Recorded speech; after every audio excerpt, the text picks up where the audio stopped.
Bienvenido, Pablo, qué lindo ¿Cómo tenerte. te va? Porque Gracias somos por dos venir. semifinalistas. Ella no entiende eso. Además es el centro de la pasión política. Pero obvio. No, es una cosa increíble, una cosa increíble. ¿Sos muy futbolero, Pablo? Sí. ¿Ah, sí? Sí. Muy. Muy desde los 4 años. Y digamos. claro. ¿Sabes que mi viejo era muy hincha de Racing Sí, también? me acuerdo. Sí. Me acuerdo. Pero no qué? era muy... Es bastante, ¿eh? ¿Sí? Sí, bastante. ¿Sabes qué le decía a Ernesto cuando arrancamos el programa hoy? Repasamos un poco en profundidad el discurso de Paolo Roca ante la Sí. Unión Industrial Argentina. Y esta idea de a la Argentina no le alcanza por el país que somos y por el país que aspiramos a ser, con un vivir de un recurso natural y de los recursos naturales. Y yo le decía a Ernesto, me acuerdo mucho de la charla que tuvimos con Pablo, y por eso me gustaba que vinieras hoy incluso, de decir, aun si le saliera bien a Milei, ¿es el país que queremos? Es una buena pregunta. ¿Qué quiere decir que le salga bien? Sin sobresaltos, o sea, lleva adelante una Estabilidad. apertura económica grande, con Estabilidad. estabilidad, y empieza el chorro de los dólares de minería, cobre, petróleo, y con eso logra la estabilidad. Sería una novedad extraordinaria que efectivamente resuelva una cuestión central en nuestras vidas, en la mía, sin duda, en mi vida intelectual, que es las crisis del sector externo. Que no es un tema en cualquier país, pero en Argentina es un tema obsesivo. Y efectivamente lo que ha aparecido es la nueva producción minera, petrolera, gasífera y las innovaciones tecnológicas que de pronto permiten pensar que eso puede ocurrir. Es decir, que desaparezca el problema del sector externo como un problema central de la economía argentina. Los dólares, digamos así. Ahora... Con algo de fortuna, ¿no? En el sentido Bueno, ciertamente. de estar sobre un momento de cierta maduración de vaca muerta y demás. Tanta fortuna que, si yo no me acuerdo mal, la historia vaca muerta empezó, si no me acuerdo mal, en 2012. ¿No? Segundo 2012. gobierno de Cristina Kirchner, ¿no? Claro. Sí. Con una Cristina obsesionada por la oportunidad, porque ella lo vio muy rápido. Sí. Pero tardan. Y efectivamente la fortuna consiste en que la oportunidad no la pudo capturar Cristina, sino que la capturó esta novedad política que es Milei, ¿no? ¿Tarda porque tarda el proceso? ¿O porque tarda porque tarda el proceso y tarda por la incompetencia sobre todo del gobierno de Alberto Fernández, que pudo haber acelerado bastante más algunas cosas. Eso no ocurrió y por lo tanto no pudo transmitirle a la sociedad la idea de que Ya venía. teníamos cerca, estábamos, como diría Milei, estamos al final de los 40 años cruzando, Sí. ¿no? La orilla. Moisés, digamos. Es más o menos lo mismo, Moisés, Milei. Bueno, por eso, claro. Ahora, no quiero eludir tu pregunta. Resolver el problema del sector externo por esta vía no resuelve para nada el problema de la densidad de la sociedad, la densidad de la economía, la riqueza, su multiplicidad, su diversidad. Y yo diría más, no solamente no lo resuelve per se, sino que yo tengo la impresión de que por el camino que vamos no lo vamos a resolver. Argentina no es Perú. Argentina viene de una riqueza en términos de experiencia productiva, con sus más y sus menos, con sus deficiencias, con su industria atrasada, con muchas cosas. Pero sin embargo, ¿qué ha quedado de eso? Han quedado los conurbanos. La industria tiende a desaparecer, no digo que ha desaparecido, la industria tiende a desaparecer, pero la sociedad vital que se construyó alrededor de la industria protegida está ahí, tiene una forma nueva. No son los obreros industriales a los cuales hay que buscarlos con una lupa. Pero el Gran Buenos Aires es un testimonio de que vos no podés pensar en la Argentina sin pensar también en la herencia de esa sociedad. Y los problemas de esa sociedad no los resolvés por el camino por el que vamos. Por el camino macroeconómico, por la idea que tiene acerca de la reforma de la arquitectura económica argentina. No se resuelve por ahí. Pablo, vos es que ahora que se calmó un poco la situación política, durante algunas semanas no parece que vamos a tener una crisis en cualquier momento, estuve mirando algunas cosas que le pasan a la Argentina que pasan en el resto del mundo. Sí. El ejemplo máximo que se me ocurre es el de la vivienda. Es decir, mis abuelos fueron inmigrantes y tuvieron su vivienda propia. Mis padres fueron sus hijos y también la tuvieron. Yo fui sus nietos y también la tuve. Mis hijos, por lo menos en principio, si yo no los ayudara, probablemente no la tendrían. Esto que habla de la gran frustración de los jóvenes, los jóvenes de clase media, por lo menos de clase media baja para arriba, porque mis abuelos eran de clase media baja, vos abrís un poco el cuadro y encontrás que en España te dicen la bronca con la democracia es porque trabajo hay, pero vivienda no. Y vas a Estados Unidos y te dicen la bronca con la democracia es porque nuestros hijos no pueden tener la vivienda que tuvieron sus padres. Uh-huh. Y entonces el otro día escuchaba a alguien que está estudiando esto desde una mirada de izquierda que decía, eso se llama neoliberalismo. ¿Sí? Hasta el momento en que los neoliberales plantearon el tema que el Estado no se tiene que preocupar de eso, y se dejó de ocupar, y no se ocupó nadie. Entonces no hubo regulaciones para que los bancos den préstamos livianos para hipotecarios, desapareció todo eso que había y que había hecho lo mejor del capitalismo, que era el estado de bienestar. Uh-huh. Bueno, eso tiene consecuencias en la democracia, el enojo, a quién vota a los jóvenes enojados, la famosa generación Z que ahora hace manifestaciones desde Bulgaria hasta México protestando contra el estado de cosas. Entonces, nada, ayúdanos a pensar un poco la Argentina en ese contexto, en un contexto mundial de insatisfacción, no solamente con los problemas específicos. La malez, hay un artículo de Charles Maier que se llama El malestar. Pero lo interesante del artículo de Charles Maier es que él escribe sobre la década del 70 y pone el foco sobre el hecho de que ese malestar ya había nacido en los 60. Y esto me hace, es un primer momento de la respuesta que quiero darte. Si nosotros no entendemos a Tony Blair, ¿qué quiero decir con Tony Blair? Si no entendemos que el estado de bienestar que heredamos de una coyuntura muy especial, que es la coyuntura de la inmediata posguerra, estaba agrietado ya en los años 60, entonces no entendemos. Quiero decir, si nosotros creemos que los problemas que tenemos son porque un día llegó un diablo que se llama neoliberalismo, vamos a dejar de lado el hecho de que eso ya estaba en problemas. Y que ese problema, efectivamente, los gobiernos de derecha, liberal, como quieras llamarlo, no lo pudieron resolver y siguen sin resolverse. Hace poco, no quiero nombrar quién es, pero una figura europea muy interesante, muy importante, político, me dijo, yo tengo la intuición de que estamos cerca de vivir otro 1968. Otra rebelión juvenil, en donde el problema de la vivienda es efectivamente un problema central.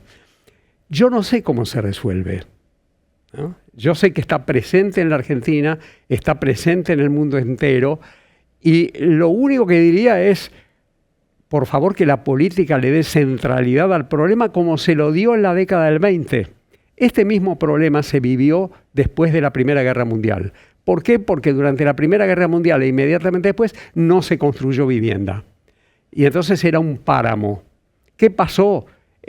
Por ejemplo, en Viena, el Partido Socialdemócrata, muy de izquierda, hizo una política de vivienda estatal congelando alquiler. En Argentina también.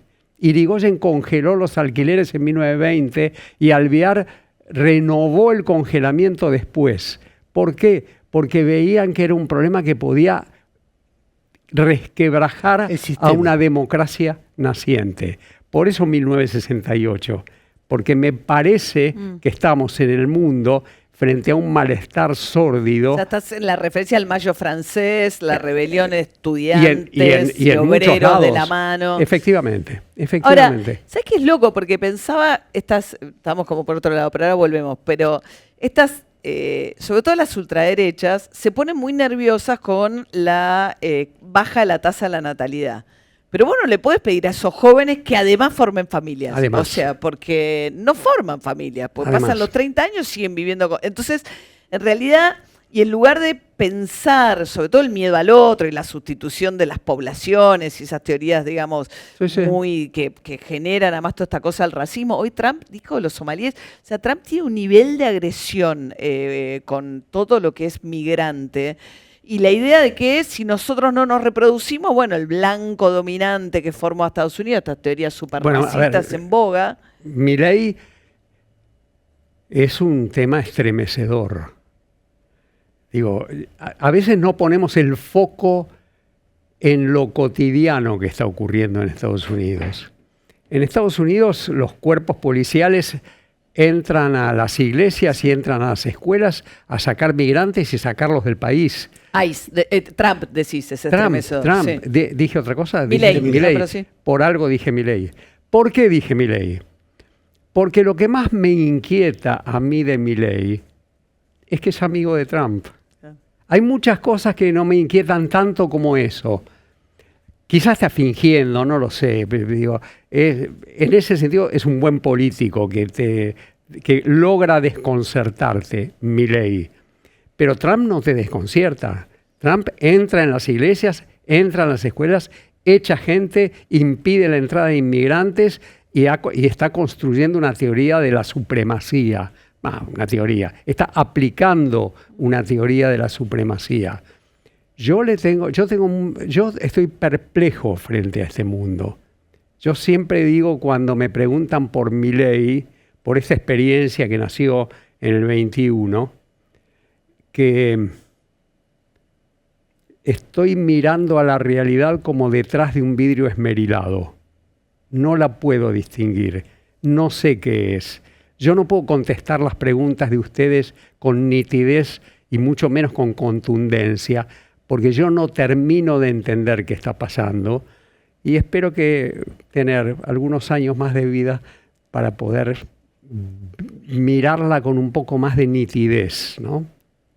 Yo cuando me pongo más optimista tiendo a pensar que la agenda de la así llamada batalla cultural que tiene Milei no es la que prendió en Argentina, ¿no? Porque vos lo ves hablar en contra de los inmigrantes y demás, y bueno, seguimos siendo una sociedad que afortunadamente, no sé, nos gusta que vengan migrantes. Yo encuentro que cuando el discurso de Davos, el tema de la discriminación de los homosexuales, las comunidades LGTB, yo siento que la agenda quizás sigue siendo todavía más la estabilidad, o sea, el voto cuota, el 1 a 1 de él Menem. retrocede. Él está más calmado, más educado, menos agresivo, menos insultante. Da toda la impresión de como que efecto un límite de la sociedad. De la Claro, sociedad. él leyó que, que no sé, eso no le convenía. pero pero es verdad, a la vez, sus aliados y su propio discurso. Por eso, a mí me preocupan los aliados de Milei. No tanto Milei, a quien todavía tengo que entenderlo más, pero sí sus aliados. Y no hablo solamente de Trump, hablo de Bolsonaro, No tiene tantos. Orbán en Hungría, Bolsonaro. Es una internacional, ¿no? Sí, sí. Que no todos piensan lo mismo sobre todo en términos económicos, ¿no? Bastante paradójicamente, Milei es un globalista, no un nacionalista, no un soberanista.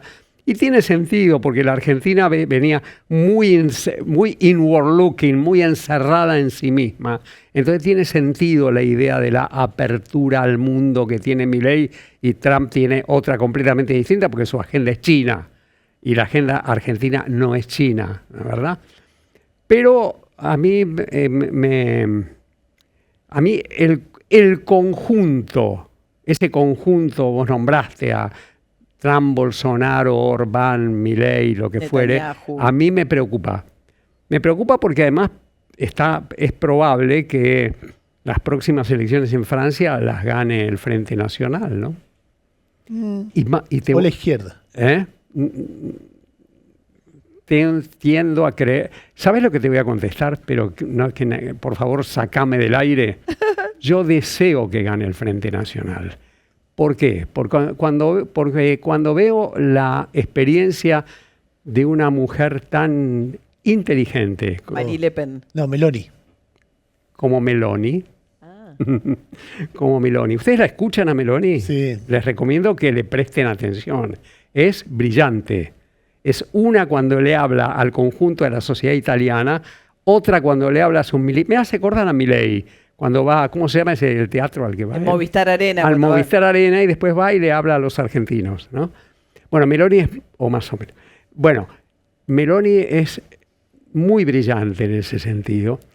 Pero lo que me interesa aquí, pongo yo mi dosis Pues de sí, que el optimismo. poder a Meloni No, Yo la veo menos, Europa la limita. menos destructiva que lo que fue Berlusconi, por ejemplo. Ahí está. Sí. Europa la limitó. Entonces, ¿sabes qué? Que a veces digo, Que- al fin, que gane Le Pen. Bueno, ya el Frente que gane Nacional es otra Marín. cosa. Que el mundo, y sobre todo Europa, la termine disciplinando. Al menos va a calmar Sí. mis nervios, digamos, ¿no?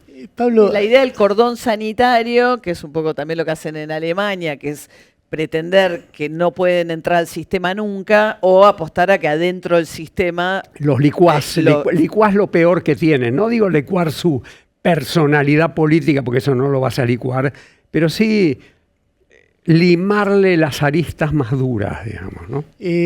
una cosa que yo veo, te pregunto como economista, después quiero volver a preguntarte algo sobre el mundo, como historiador, pero como economista, una cosa que a mí me sorprende de la cobertura cotidiana de esto es que nadie que no esté en el gobierno cree que esto está bien hecho, o casi nadie. Algunos sí creen que está bien Pero hecho. muy poquitos, sí. muy poquitos. Vos decís, Además, los que creen que están bien hechos, creo que en realidad piensan que no está bien hecho, Por eso, pero dicen es que decir, está bien hecho.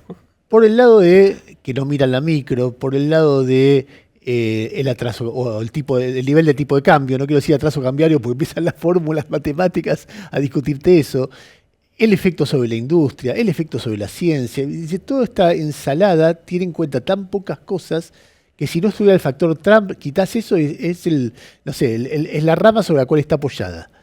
Entonces, esencialmente, alguien que necesita un apoyo externo permanente como garantía para que eso funcione, muestra que está haciendo un plan que es malo y que termina mal, más allá de los efectos que va dejando en el medio antes que termine. ¿Vos coincidís con esa imagen, con esa perspectiva? ¿Ponés algún pero? A veces pocas veces prendo la televisión y escucho la siguiente frase: la macro está bien, ahora viene la micro, y junto con la micro las reformas estructurales. Yo creo que no conozco una frase más equivocada que esa, porque lo que está mal es la macro. Lo que está mal, cuando uno dice, lo que pasa es que uno no termina de entender qué quiere decir con la macro. La macro es una visión general sobre la organización de la sociedad, que algunos entonces la visualizan a través de los precios relativos, tipo de cambio real, por ejemplo. Una Argentina más competitiva. Yo lo que les decía hace un rato es que eso que llamamos macro no tiene en cuenta a más del 50% de una economía y una sociedad que vienen como herencia del pasado y que no podemos ignorar. Y dicho de otro modo, con esta macro que mira a los conurbanos y dice, bueno, ya se arreglarán. Con esa macro, porque en el fondo la macro de Milei mira a los conurbanos y dice, ya se arreglarán. El mercado lo dirá. Bueno, eso no puede terminar bien. Lo que tiene de interesante es que la corrección misma puede hacerla Milei. Digo, todavía estamos a tiempo de que la haga Milei. Ejemplo. La inflación no bajó porque hubo política monetaria restrictiva. La política fiscal y monetaria de la Argentina lo que produjo fue contracción económica. La lo que bajó la inflación en la Argentina fue la política cambiaria. Es muy interesante porque Milei piensa como los austríacos. ¿Qué decían los austríacos y se peleaban con Keynes sobre eso? Decían, el aumento del ahorro genera automáticamente inversión. Y está la famosa frase de él sobre el buzo. La famosa frase de él sobre el buzo, ¿qué es lo que está diciendo? Si yo le entrego a la sociedad argentina el equilibrio fiscal, la contracción del gasto, automáticamente le van a aparecer oportunidades de inversión. ¿Qué le decía Keynes? Le decía, nada coordina el ahorro con la inversión necesariamente. ¿Y qué estamos viendo? Estamos viendo una economía amesetada, una economía estancada, que le está dando más la razón a Keynes que a von Mises, y por lo tanto está desmintiendo el teorema del buzo. O sea, lo que ves es una recuperación, pero no es una economía que crece. No, recuperación fue Rebote, unos meses, pero eso. hace ya desde febrero aproximadamente la economía está estancada y tiene sentido. Desde los 5 meses, claro. Y tiene sentido que esté estancada, porque esta economía no va a arrancar. A ver, déjame poner 2 ejemplos sobre las novedades en la era Milei. Una novedad es Agnello. ¿Dónde está la cámara? ¿Esa es la cámara? Yo le preguntaría a los que nos están escuchando, a ustedes, si saben qué es Agnello. El pueblo que está pegado a Vaca Muerta. Agnello es un pueblo que está pegado a Vaca Muerta. A Vaca Muerta. En el mejor de los casos, Agnello va a absorber, va a crecer hasta tener una población de 50.000 personas. Los conurbanos argentinos tienen 14 millones de personas. Déjenme hacer el contraste con otra época, con Roca. Cuando las innovaciones tecnológicas, la fortuna, le dieron a Roca la oportunidad del cereal, del trigo y del maíz, lo que ocurrió a partir de eso fue un envión de crecimiento de pueblos, de ciudades, de puertos, de rutas, que conformaban una sociedad junto con él. El trigo era la condición de posibilidad para que esa política existiera. Bueno, hoy yo no veo eso. No veo al sector privado porque no ve las oportunidades y no veo al sector público porque el sector público el sector público de Milei tiene el dogma del equilibrio fiscal. Y déjenme decir una herejía. 1,5 puntos de déficit fiscal para hacer infraestructura en la Argentina le vendría muy bien al país y a Milei. No, me quedé pensando, es una cosa que también, otro de los problemas de estos conurbanos que hablás, y que está bien hablarlo en plural, porque no es solamente el conurbano de la provincia de Buenos Aires, porque hay una idea de que hay una especie de mancha peronista que, bueno, que no pasa nada, ¿no? Viajen a Rosario, por Rosario, favor. Córdoba, pero vos fíjate que son provincias, incluso la provincia de Buenos Aires, es una provincia muy productiva, o sea, la idea de que es solo una provincia de pobres que demandan planes sociales, por pero exagerar hablemos el del argumento. conurbano, hablemos de los 24 partidos, son 25, no me acuerdo después. Hay una definición. Bueno, sí, lo que fuere. Sí, lo que fuere. el cordón que rodea la ciudad de Buenos Aires. Sí. Pero lo que digo es que esas provincias productivas, que también tienen un aparato productivo al centro del país, son provincias que no cobran regalías como sí cobra Neuquén. Totalmente. Entonces vos además tenés el agravante de que esos 50.000 habitantes, o lo que son provincias que tienen 200.000 habitantes, como mucho, 300.000, o sea, son más chiquitos que Lanús. Sí, Esas exacto. provincias cobran regalías, dado que la reforma a la Constitución del 94 le dio los derechos. En cambio, lo que es el sector agroexportador no le deja, sí, le deja actividad económica, todo, pero se coparticipa esa recaudación. A mí me parece que lo que vos estás diciendo, María, es central. Vos estás diciendo que esta novedad productiva cambia más al federalismo que lo que le da oportunidades a la sociedad como conjunto. Efectivamente, uno mira Neuquén y Neuquén es una fiesta. y mira Buenos Aires y Buenos Aires no es una fiesta. Claro, pero también por una injusticia de cómo hicieron la reforma del 94, porque no es solamente, digamos que hoy la Sí, por el riqueza, subsuelo, sí. por el subsuelo, porque si vos plantás arriba del subsuelo, no te Pobre Alfonsín, vos podías imaginar que iba a existir vaca muerta. Pero esa es la gran desgracia de la Constitución del 94. No, estoy de acuerdo. Pero eso lo hizo Kirchner. Eso fue el que dio El que tomó la culpa. la iniciativa y bueno. Claro, pero porque Duhalde dice, dame distrito único y como la mayor cantidad... deslumbrante Kirchner, era santacruceño. Exacto, pero Muy eso, bien. ese fue el toma y daca. Como Gobernador. iniciativa política para un gobernador fue chapó. Claro. Pero déjame Pero ese ponerte fue el otro toma y ejemplo. daca con Duhalde, ¿no? Déjame Duhalde quería la votación distrito único para que la provincia de Buenos Aires tuviese más peso electoral y los gobernadores le dijeron en la convención constituyente, ok, te voto, pero si los recursos estoy son totalmente míos. de acuerdo. Déjame poner el segundo ejemplo para ver lo diminuto que son los ejemplos emocionantes. Uno es Agnello. Agnello es California 1849. Sí, pero andá a llegar, Son 50.000. Pero anda a llegar, porque es una ruta, o sea... Además, cómo llegar ahí es un espanto. ¿Por qué? Porque nadie invierte en infraestructura. Exacto. Muy bien. Ahora déjame poner otro ejemplo todavía más pequeño, pero para mí muy incitante. El otro día veía un video, ¿no? En las redes de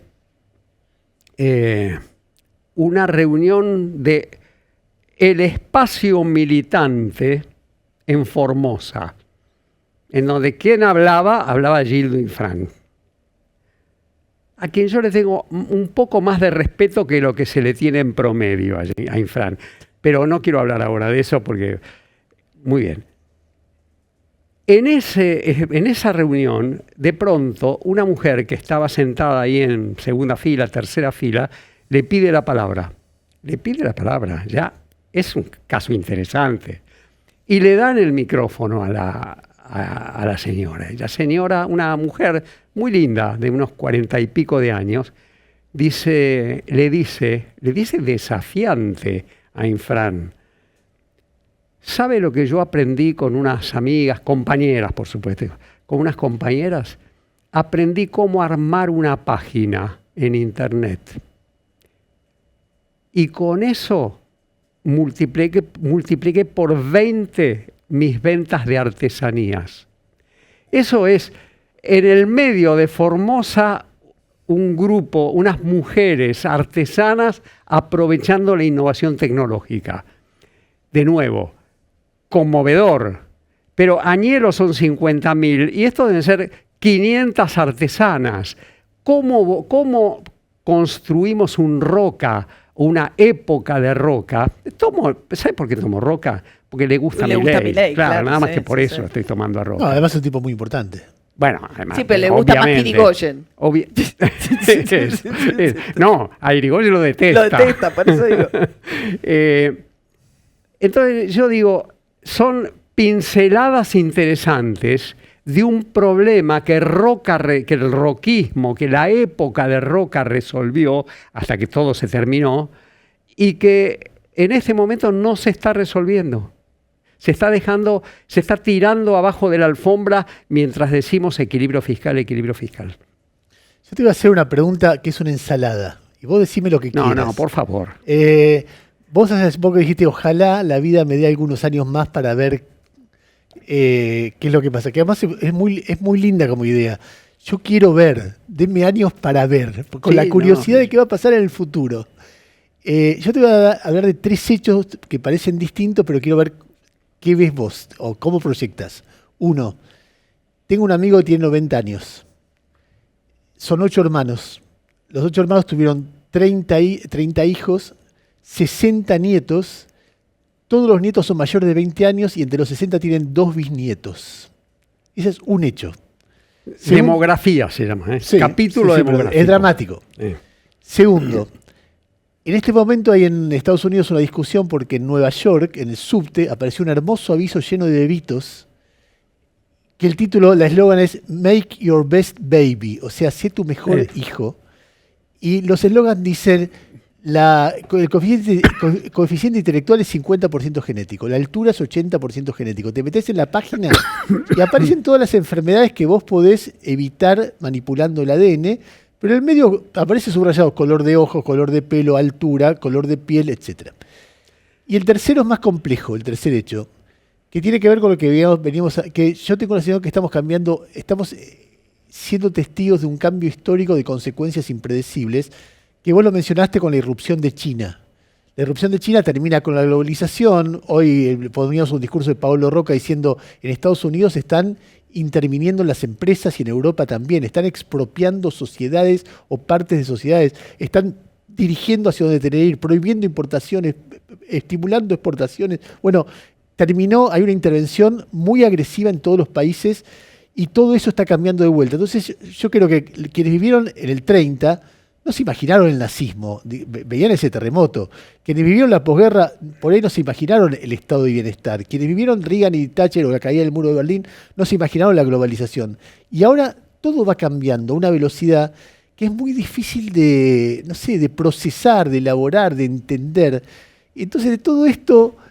¿Y vos querés que yo dé una respuesta a lo que no se puede entender? No, pero ¿qué te genera de pensamiento? Lo único que me genera es una frase que está en el Manifiesto Comunista de Marx y Engels que dice: todos los sólidos se desvanecen en el aire. Es lo único que puedo contestarte es eso. Yo me dedico a la historia por terror al presente y al futuro y vos me haces preguntas sobre el futuro. No las puedo contestar. ¿Pero tenés terror? No. Yo tengo un problema, que en casa me retan mucho por eso, que entre la curiosidad y el espanto siempre me quedo con la curiosidad. Sí. Yo tengo una gran curiosidad por lo que viene. A mí las novedades es como cuando aparece un chico de las inferiores de Racing y llega a primera, quiero ver 2 años cómo juega. Bueno, esa realidad que vos estás describiendo es la realidad, porque esa frase de Marx y Engels, ¿qué quería decir? Quería decir, la modernidad torna la vida imprevisible. Entonces vos me estás mostrando 3 ejemplos de que la vida es imprevisible. 3 ejemplos que no podíamos imaginar hace 10, 15, 20 años. No sé qué contestar. No puedo contestar. Solo puedo decirte, me invade la curiosidad. Yo tengo una última pregunta de mi parte, Pablo, que es que la última vez que nos vimos, nos cruzamos en el 50 aniversario del CEDES, ¿no? Un centro de estudios. Fue el día que Scott Bessent dijo, pongo la plata. ¿Ese día fue? Exacto. ¿Sí? Que me retaste, porque dije, no hay que sobreestimar esto, dije yo. Dice, por lo menos no lo subestimes, sí, le dijiste vos.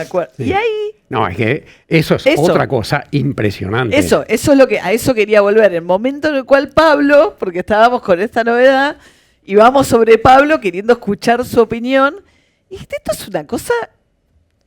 Nunca lo vi. Nunca lo vi. Pero además, no solo nunca lo vimos, sino que el día antes, si te decían que iba a pasar, no te lo podías creer. No, pero, a ver, está ese día y está otro día anterior, en abril, en donde cuando Milei decide abrir parcialmente el cepo, Scott Bessent hace una visita de horas en la Argentina solamente para estar presente frente a un hecho muy trascendente para nuestra historia de control de cambios, muy trascendente, y él quería estar acá. Eso es y ahí ya dijo que iba a estar disponible, pero nunca nos imaginamos. Bueno, después vino eso que vos decís. Claro. ¿No? ¿Y? ¿Qué son de nuevo, amigos de la... Pero digo, yo a veces me cuesta entender cuánto efectivamente es Trump, porque esto evidentemente le cruje con el discurso de América primero, entonces ahí hay momentos donde vos lo ves, sobre todo a Trump, tratando de ponerse a la defensiva con sus granjeros y dónde está América First con esto. ¿Y cuánto es el compañero de la mesa de guita que dio vuelta a la banca y que ahora es un señor poderosísimo, digamos, no lo estoy minimizando, pero que, bueno, esos lazos de estos traders que se sientan y creen que es una cuestión de... Que manejan el mundo, manejan el desde mundo de una manera tan particular que no sabemos cuál fue el acuerdo, no sabemos cuánta plata le costó a la Argentina. Digo, el grado de falta de transparencia en materia de cuentas públicas también es bastante inaudito. Eso es un tema que nuevamente no sé contestarte. Pero recién hablaba de curiosidad por sobre el espanto. ¿Sabes cuál es mi curiosidad? Es si de verdad este es un acuerdo con Trump o es un acuerdo con Estados Unidos. Quiero decir, ¿hasta qué punto? Suponete que Trump pierde las próximas elecciones. El Partido Demócrata puede abandonar muchas cosas, pero va a abandonar la guerra comercial con China. La guerra comercial con China había empezado antes. Tener aliados en América Latina como Milei y como otros que vendrán, me parece que le interesa a los Estados Unidos como nación. Bueno, no sé, no estoy comparando los hechos, pero es una pregunta parecida a la que en su momento con Carter en la Guerra Fría, con tal de que no entrara a la Unión Soviética, iba a abandonar a los dictadores amigos de Estados Unidos. Y la dictadura argentina lo sufrió a Carter. Es cierto. ¿No? Es cierto. Es cierto. Pero finalmente, no, digo, está bien. No faltó mucho para que América Latina se democratizara, ¿no? Sí. Digo, fueron poquitos años después. Por lo menos en la mentalidad de un historiador, fueron unos pocos años después. Okay. ¿No? Cierto. Gracias, Pablo. No, gracias a ustedes. Un placer. Y espero encontrarnos en la final.